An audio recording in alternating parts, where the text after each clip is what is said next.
नमस्कार दोस्तों, फिर से आपके अपने YouTube चैनल झलको स्टडी पर आपका हार्दिक स्वागत। आज अपन पढ़ेंगे जैसलमेर का भाटी राजवंश। जैसलमेर का भाटी राजवंश स्वयं को चंद्रवंशी यादव मानते हैं, यानी कि जैसलमेर का जो भाटी वंश है वो स्वयं को क्या मानते थे? चंद्रवंशीय यादव वंश से यादव मानते थे। कौन? जैसलमेर का भाटी राजवंश। वह अपना संबंध भगवान श्री कृष्ण से जोड़ते हैं। और जैसलमेर का जो भाटी राजवंश है वो स्वयं को तो मानते हैं चंद्रवंशीय यादव और अपना संबंध भगवान श्री कृष्ण से जोड़ते हैं। राजस्थान में यदुवंशी शाखा जैसलमेर में, राजस्थान में यदुवंशी शाखा जैसलमेर में, भाटी व करौली में जादौन शाखा थी। यानी कि राजस्थान में यदुवंशी शाखा जैसलमेर में जो भाटी राजवंश है, एक तो वो अपने को यदुवंशी शाखा जो जैसलमेर के भाटी राजवंश थे, एक तो वो यदुवंशी शाखा से थे, और करौली के जो जादौन शाखा के थे वो भी यदुवंशी शाखा से थे। इनका संबंध भी यदुवंशी शाखा से था। यादवों के एक वंशज भट्टी ने भटनेर के आसपास अपना राज्य स्थापित किया था। यादवों का ही एक वंशज था। कौन वंशज था? भट्टी। और भट्टी ने ही, यानी कि जो वंशज भट्टी था उसने भटनेर के आसपास अपना राज्य स्थापित किया। इसी के वंशज भाटी कहलाने लगे। फिर से देखो, जैसलमेर का भाटी राजवंश अपन पढ़ रहे हैं। स्वयं को चंद्रवंशी यादव मानते हैं, वह अपना संबंध भगवान श्री कृष्ण से जोड़ते हैं। राजस्थान में यदुवंशी शाखा जैसलमेर में भाटी व करौली में जादौन शाखा थी। यादवों के एक वंशज जो कि भट्टी के नाम से थे, यादवों के एक वंशज भट्टी ने भटनेर के आसपास अपना राज्य स्थापित किया। इसी के वंशज भाटी कहलाने लगे। आगे अपन देखते हैं तो भट्टी के पुत्र, भट्टी का पुत्र था भूपत भाटी। भट्टी के पुत्र भूपत भाटी ने 295 ईस्वी में भटनेर किले का निर्माण करवाया, इसे अपनी राजधानी बनाया था। भट्टी का ही पुत्र था कौन? भूपत भाटी, जिसने 295 ईस्वी में हनुमानगढ़ के अंदर भटनेर किले का निर्माण करवाया और भटनेर को अपनी क्या बनाया था? राजधानी बनाया। फिर आगे जो शासक है वो है तनुराव भाटी। तो तनुराव ने जैसलमेर की राजधानी क्या बनाई थी? तनोट को बनाई थी। जैसलमेर की राजधानी तनोट को किसने बनाया था? तनुराव ने तनोट को जैसलमेर की राजधानी बनाया। अगले जो शासक है वो है देवराज भाटी। लोद्रवा को राजधानी बनाया। देवराज भाटी ने यानी जैसलमेर की राजधानी किसको बनाया? लोद्रवा को बनाया। और रावल जैसल ने जैसलमेर की राजधानी क्या बनाई थी? जैसलमेर बनाई थी। क्या बनाई थी? जैसलमेर। फिर से देखो, राजधानी से यहाँ से क्वेश्चन पुटअप हो सकता है। तनुराव भाटी ने जैसलमेर की राजधानी तनोट को बनाया। देवराज भाटी ने जैसलमेर की राजधानी लोद्रवा को बनाया।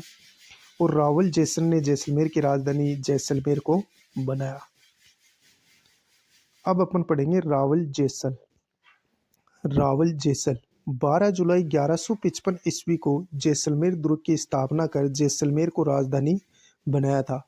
रावल जैसल ने 12 जुलाई 1155 को 12 जुलाई 1155 को जैसलमेर दुर्ग की स्थापना करके जैसलमेर को क्या बनाई? अपनी राजधानी बनाया। जैसलमेर के ढाई शाखे प्रसिद्ध है। ढाई शाखा कहाँ हुआ था? जैसलमेर में हुआ था। जैसलमेर का प्रथम शाखा, अब पढ़ेंगे अपन जैसलमेर का प्रथम शाखा। जैसलमेर का प्रथम शाखा कब हुआ था? ये हुआ था अलाउद्दीन खिलजी के समय 1311 ईस्वी में हुआ था। कब हुआ था? 1311 ईस्वी में जैसलमेर का प्रथम शाखा हुआ था। अलाउद्दीन खिलजी ने आक्रमण किया था जैसलमेर पर। कब? 1311 ईस्वी में। तब यहाँ का शासक कौन था? मूलराज प्रथम के मध्य युद्ध हुआ जिसमें जैसलमेर का प्रथम शाखा हुआ था। यानी कि जैसलमेर में प्रथम जब शाखा हुआ तो अलाउद्दीन खिलजी ने 1311 में आक्रमण किया था। किस पर? मूलराज प्रथम पर। तो मूलराज प्रथम वीरगति को प्राप्त हुए थे और यहाँ जैसलमेर का प्रथम शाखा हुआ था।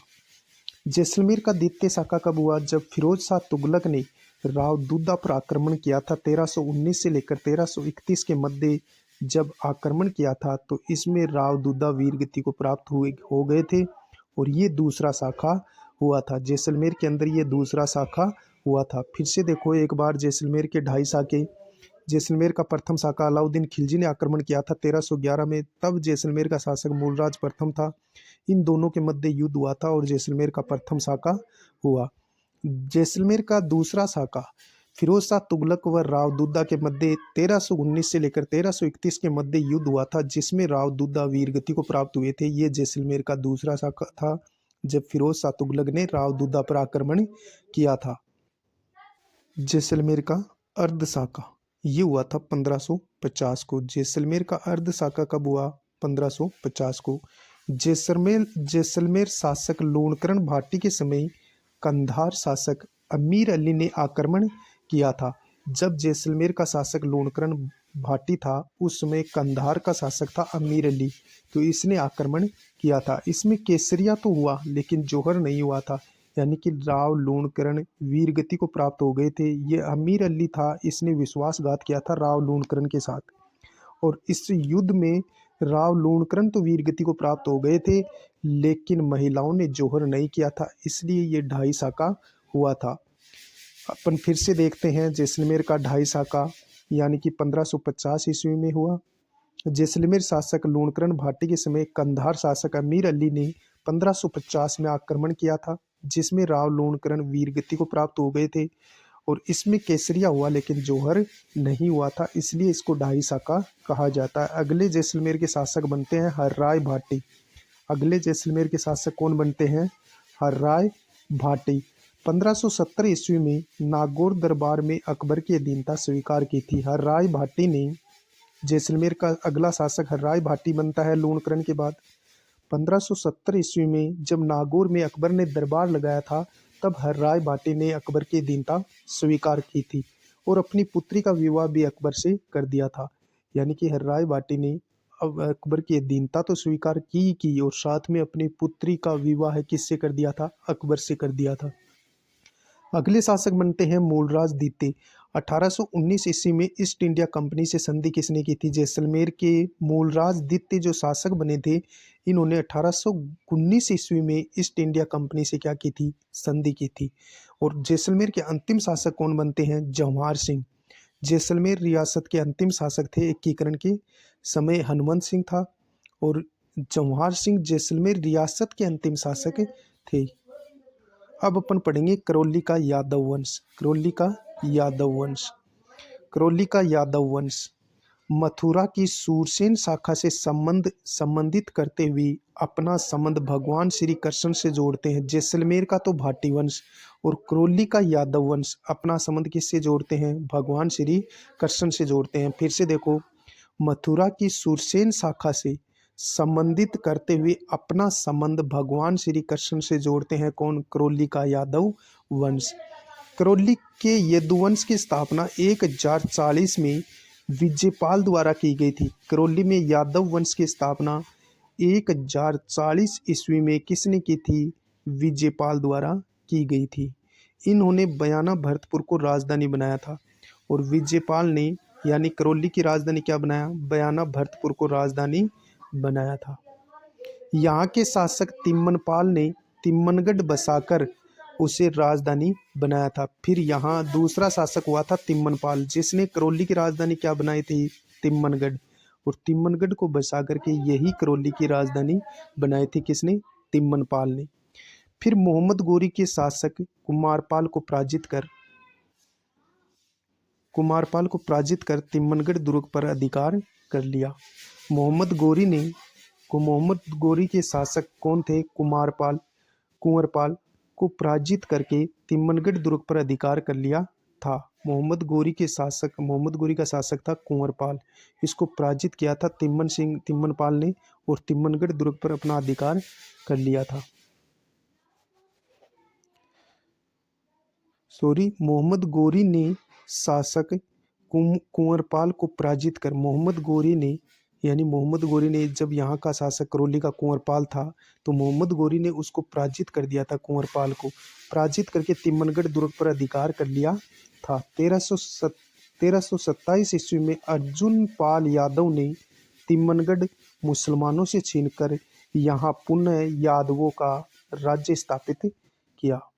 फिर से देखो, यानी कि मोहम्मद गोरी ने जब करौली का शासक था कुंवरपाल, तब मोहम्मद गोरी ने आक्रमण किया और तिम्मनगढ़ दुर्ग को अपने अधिकार में ले लिया था। किसने? मोहम्मद गोरी ने।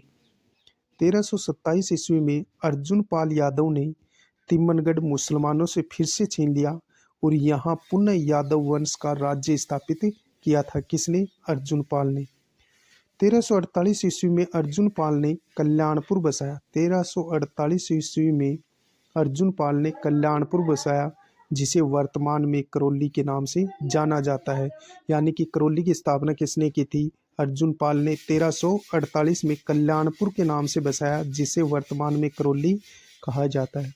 फिर धर्मपाल द्वितीय ने 1650 ईस्वी में करौली को अपनी राजधानी बनाया था। फिर धर्मपाल द्वितीय अगला शासक हुआ था, उसने करौली को अपनी राजधानी बनाया था।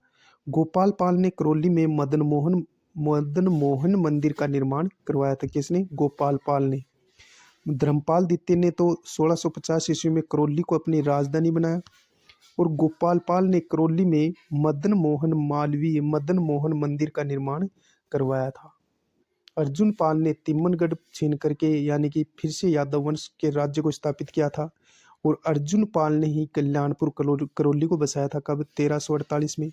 धर्मपाल द्वितीय ने 1650 में करौली को राजधानी बनाया। गोपाल पाल ने करौली में मदन मोहन मंदिर का निर्माण करवाया। अब आगे अपन पढ़ेंगे टोंक का मुस्लिम राज्य। टोंक का मुस्लिम राज्य, वो अपन अगले वीडियो में लेके आएंगे। इससे पहले एक बार और देख लेते हैं अपन करौली को। करौली का यादव वंश मथुरा की सूरसेन शाखा से संबंधित करते हुए अपना संबंध भगवान श्री कृष्ण से जोड़ते हैं। करौली के यदुवंश की स्थापना 1040 में विजयपाल द्वारा की गई। इन्होंने भयाना भरतपुर को राजधानी बनाया। यहाँ के शासक तिम्मनपाल ने तिम्मनगढ़ बसा करके उसे राजधानी बनाया था। मोहम्मद गोरी ने शासक कुंवरपाल को पराजित करके तिम्मनगढ़ दुर्ग पर अधिकार कर लिया था। 1327 ईस्वी में अर्जुन पाल यादव ने तिम्मनगढ़ मुसलमानों से छीनकर पुनः यादवों का राज स्थापित किया। 1348 में अर्जुन पाल ने कल्याणपुर बसाया, जिसे वर्तमान में करौली के नाम से जाना जाता है। धर्मपाल द्वितीय ने 1650 में करौली को राजधानी बनाया था। गोपाल पाल ने करौली में मदन मोहन मंदिर का निर्माण करवाया था। अब अपन पढ़ेंगे टोंक का मुस्लिम साम्राज्य अगले वीडियो में।